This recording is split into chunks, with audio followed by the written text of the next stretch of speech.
আগরতলা স্থানীয় সংবাদ পড়ছি অনামিকা কর্মকার। এখনকার বিশেষ বিশেষ খবর হল, ভারতীয় সংবিধানের প্রধান স্থপতি ডক্টর বি.আর. আম্বেদকরের জন্মজয়ন্তী সারা দেশে যথাযথ মর্যাদায় উদযাপন করা হচ্ছে। কেন্দ্রীয় স্বরাষ্ট্রমন্ত্রী অমিত শাহ বলেছেন, 3টি নতুন ফৌজদারি আইন একবিংশ শতাব্দীর বৃহত্তম সংস্কার। আজ চৈত্র সংক্রান্তি, বর্ষবিদায়। আগামীকাল বাংলা নববর্ষ উদযাপনের জন্য প্রস্তুতি চলছে। প্রয়াত হলেন আগরতলা দূরদর্শনের বার্তা বিভাগের প্রাক্তন প্রধান পার্থ ঘোষ। ভারতীয় সংবিধানের প্রধান স্থপতি ডক্টর বি.আর. আম্বেদকরের জন্মজয়ন্তী সারা দেশে যথাযথ মর্যাদায় উদযাপন করা হচ্ছে। এই উপলক্ষে নয়াদিল্লি সহ দেশের বিভিন্ন স্থানে নানা অনুষ্ঠানের আয়োজন করা হয়। রাষ্ট্রপতি দ্রৌপদী মুর্মু, উপরাষ্ট্রপতি জগদীপ ধনকর, প্রধানমন্ত্রী নরেন্দ্র মোদী, লোকসভার স্পিকার ওম বিরলা, রাজ্যসভার ডেপুটি চেয়ারম্যান হরিবংশ, কেন্দ্রীয় স্বাস্থ্যমন্ত্রী জে.পি. নাড্ডা, রাজ্যসভার বিরোধী দলীয় নেতা মল্লিকার্জুন খার্গে, লোকসভার বিরোধী দলীয় নেতা রাহুল গান্ধী আজ নয়াদিল্লিতে সংসদ ভবন প্রাঙ্গণে ডক্টর বি.আর. আম্বেদকরের মূর্তিতে শ্রদ্ধাঞ্জলি অর্পণ করেন। প্রধানমন্ত্রী নরেন্দ্র মোদী আজ হরিয়ানায় হিসার বিমানবন্দরের নতুন টার্মিনাল ভবনের ভিত্তিপ্রস্তর স্থাপন এবং অযোধ্যার উদ্দেশ্যে বিমানের সূচনা করেন। অনুষ্ঠানে প্রধানমন্ত্রী ডক্টর বাবাসাহেব আম্বেদকরের প্রতি শ্রদ্ধা জানিয়ে বলেন, তিনি ছিলেন দলিত, প্রান্তিক এবং পিছিয়ে পড়া সম্প্রদায়ের জন্য দীপাবলির মতো। গত 11 বছর ধরে বাবাসাহেবের জীবন, তাঁর সংগ্রাম এবং তাঁর কালজয়ী বাণী সরকারের যাত্রার পথ সুগম করেছে। প্রধানমন্ত্রী শ্রী মোদী বিকশিত ভারত গড়ার লক্ষ্যে ডক্টর বাবাসাহেব আম্বেদকরের আদর্শ অনুসরণ করার জন্য দেশবাসীর প্রতি আহ্বান জানিয়েছেন। आज संविधान निर्माता बाबा साहब आम्बेडकर की जयंती है। उनका जीवन, उनका संघर्ष, उनका जीवन संदेश हमारी सरकार की 11 साल की यात्रा का प्रेरणा स्तंभ बना है। সংবিধান প্রণেতা ডক্টর বি.আর. আম্বেদকরের 135তম জন্মজয়ন্তী আজ রাজ্যের সর্বত্র যথাযথ মর্যাদায় উদযাপন করা হচ্ছে। আগরতলার উজ্জয়ন্ত প্রাসাদ প্রাঙ্গণে ডক্টর আম্বেদকরের মূর্তিতে পুষ্পার্ঘ্য অর্পণ করে শ্রদ্ধা জানান মুখ্যমন্ত্রী অধ্যাপক ডাক্তার মানিক সাহা। তপশিলি জাতি কল্যাণ দপ্তর আয়োজিত এই অনুষ্ঠানে মুখ্যমন্ত্রী বলেন, ডক্টর আম্বেদকরের মতো দার্শনিক, অর্থনীতিবিদ, সমাজ সংস্কারক ও স্বাধীনতা সংগ্রামী দেশে বিরল। ওনার যে আদর্শ আমাদের সামনে রেখেছেন, সেটাকে সামনে রেখে আমরা আরো কিছু কাজ করার আমরা চিন্তা ভাবনা করছি। আমরা জানি যে এখানে যারা স্টুডেন্টরা আছেন, এদের pre metric scholarship, post metric scholarship থেকে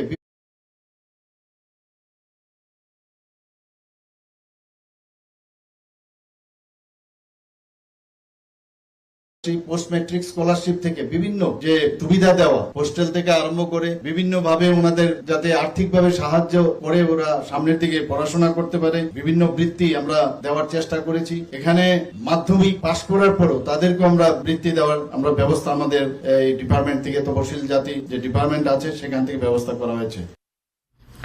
অনুষ্ঠানে বক্তব্য রাখতে গিয়ে তপশিলি জাতি কল্যাণ মন্ত্রী সুধাংশু দাস তপশিলি জাতিভুক্তদের জন্য গৃহীত বিভিন্ন উদ্যোগের কথা উল্লেখ করেন। অনুষ্ঠানে উপস্থিত ছিলেন বিধায়ক দীপক মজুমদার, কিশোর বর্মন, মীনারানী সরকার প্রমুখ। আজ কমলাসাগর বিধানসভা কেন্দ্রের অধীন ডক্টর বি.আর. আম্বেদকর আদর্শ উচ্চ বিদ্যালয় প্রাঙ্গণে আম্বেদকর জন্মজয়ন্তী উদযাপন অনুষ্ঠানে অংশ নেন সাংসদ বিপ্লব কুমার দেব। বিজেপি কমলাসাগর মন্ডল কমিটি আয়োজিত এই অনুষ্ঠানে শ্রী দেব সংবিধানের প্রতি সবাইকে শ্রদ্ধাশীল হবার আবেদন রাখেন।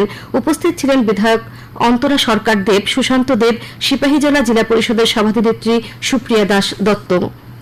বিজেপির তপশিলি জাতি মোর্চার উদ্যোগে কৈলাসহরের দুর্গাপুরে সংবিধান প্রণেতা ডক্টর বি.আর. আম্বেদকরের জন্মজয়ন্তী উপলক্ষে আজ এক অনুষ্ঠানের আয়োজন করা হয়।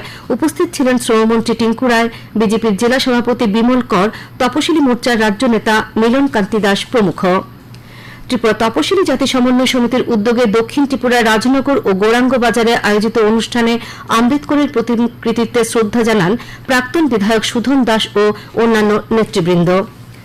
আগরতলার হাঁপানিয়ায় যুব সামাজিক সংস্থার উদ্যোগে ডক্টর বি.আর. আম্বেদকরের জন্মজয়ন্তী উপলক্ষে এক আলোচনা সভা অনুষ্ঠিত হয়। উপস্থিত ছিলেন সংস্থার চেয়ারম্যান বিশ্বনাথ সরকার। কেন্দ্রীয় স্বরাষ্ট্রমন্ত্রী অমিত শাহ বলেছেন, 3টি নতুন ফৌজদারি আইন একবিংশ শতাব্দীর বৃহত্তম সংস্কার। আজ নতুন দিল্লিতে অল ইন্ডিয়া ফরেন্সিক সায়েন্স সামিটে বক্তব্য রাখতে গিয়ে তিনি একথা বলেন। শ্রী শাহ বলেন, ভারত সরকার বিচার ব্যবস্থাকে জনকেন্দ্রিক ও বৈজ্ঞানিক করার চেষ্টা করছে। ন্যায় বিচার প্রার্থীরা যাতে সময়মতো ন্যায় বিচার পান তা নিশ্চিত করার জন্য সরকার কাজ করছে। কেন্দ্রীয় স্বরাষ্ট্রমন্ত্রী আরও বলেন, দেশের ফৌজদারি বিচার ব্যবস্থাকে শক্তিশালী করতে ফরেন্সিক বিজ্ঞান খুবই কার্যকর। এ খবর শুনছেন আকাশবাণী আগরতলা কেন্দ্র থেকে। আকাশবাণী সংবাদের আপডেট পেতে লগ ইন করুন www.newsonair.com এবং নিউজ অন এআইআর অ্যাপ এবং টুইটার ও ফেসবুক প্ল্যাটফর্মে। এআইআর নিউজ অ্যালার্টসে ইউটিউবে লক্ষ্য করুন নিউজ অন এআইআর অফিসিয়ালে। এছাড়াও আকাশবাণী আগরতলা সংবাদ আপডেট পেতে দেখুন টুইটার বা এক্স হ্যান্ডেলে আকাশবাণী নিউজ আগরতলা, ফেসবুকে এআইআর নিউজ আগরতলা এবং ইউটিউবে আকাশবাণী নিউজ আগরতলা। আজ চৈত্র সংক্রান্তি, কাল বাংলা নববর্ষ। বাংলা ক্যালেন্ডার বর্ষ অনুযায়ী নববর্ষ 1432। পয়লা বৈশাখে বাঙালির ঘরে ঘরে ও বাণিজ্যিক প্রতিষ্ঠানে হবে পুজো ও উৎসবিক আনন্দের নানা উপাচার, চিরাচরিত খাদ্য সম্ভারের ভোজ। একটি প্রতিবেদন। বাংলা নববর্ষের শুরু ষোড়শ শতাব্দীতে উত্তম কৃষি মরশুম ও উত্তম ফলনের প্রার্থনার মধ্য দিয়ে। বাংলা নববর্ষ ত্রিপুরা, পশ্চিমবঙ্গ ও বাংলাদেশের পাশাপাশি সারা বিশ্বের বাঙালিদের কাছে একটি গুরুত্বপূর্ণ উৎসব। ত্রিপুরায় এই উৎসব মরশুম জানান দেয় আরও কিছু।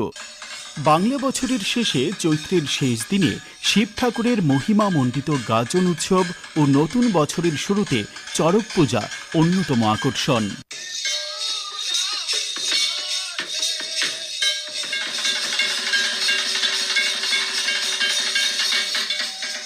এই চৈত্র সংক্রান্তি আর নববর্ষের দিনে ত্রিপুরী জনগোষ্ঠীর মানুষ উদযাপন করে অন্যতম উৎসব বৈশ। তেমনি চাকমা সম্প্রদায়ের বিজু উৎসব, ত্রিপুরীদের গড়িয়া পূজা, মগদের সাংগ্রাইন উৎসব।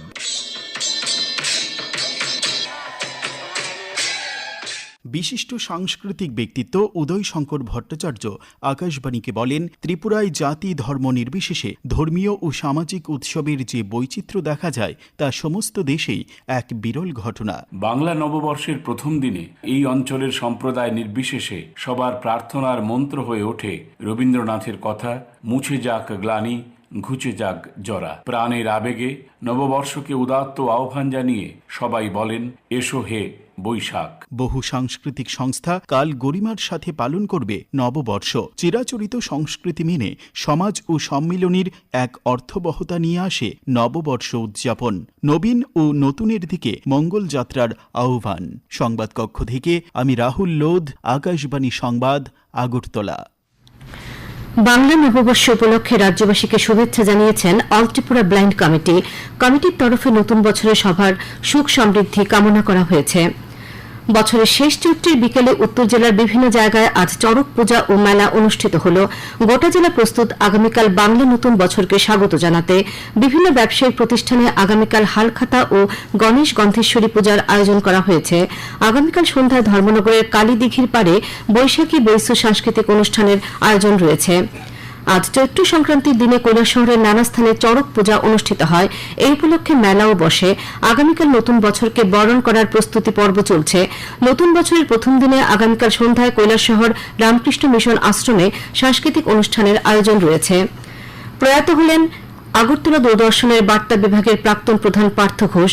আজ সকাল 7:30 নাগাদ কলকাতার এক বেসরকারি হাসপাতালে শেষ নিঃশ্বাস ত্যাগ করেন তিনি। বয়স হয়েছিল 60 বছর। তিনি এক পুত্র ও স্ত্রী সহ অসংখ্য গুণমুগ্ধ ও সহকর্মীদের রেখে গেছেন।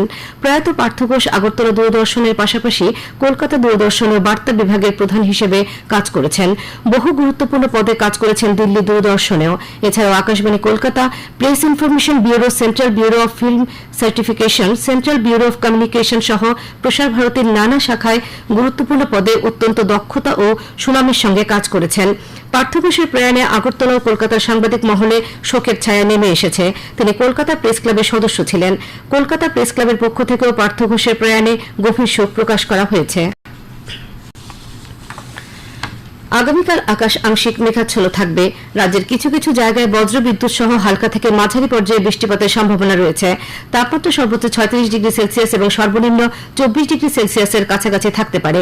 আজ দিনের সর্বোচ্চ তাপমাত্রা ছিল 36.6 ডিগ্রি সেলসিয়াস এবং সর্বনিম্ন 23.8 ডিগ্রি সেলসিয়াস। আগামী বুধবার উত্তর জেলায় ভারী বর্ষণের সম্ভাবনা রয়েছে বলে আবহাওয়া দপ্তর সূত্রে জানা যায়। শেষ করার আগে বিশেষ খবর আরেকবার। ভারতীয় সংবিধানের প্রধান স্থপতি ড বি আর আম্বেদকরের জন্মজয়ন্তী সারা দেশে যথাযথ মর্যাদায় উদযাপন করা হচ্ছে। কেন্দ্রীয় স্বরাষ্ট্রমন্ত্রী অমিত শাহ বলেছেন, 3টি নতুন ফৌজদারি আইন একবিংশ শতাব্দীর বৃহত্তম সংস্কার। আজ চৈত্র সংক্রান্তি, বর্ষবিদায়। আগামীকাল বাংলা নববর্ষ উদযাপনের জন্য প্রস্তুতি চলছে। প্রয়াত হলেন আগরতলা দূরদর্শনের বার্তা বিভাগের প্রাক্তন প্রধান পার্থ ঘোষ।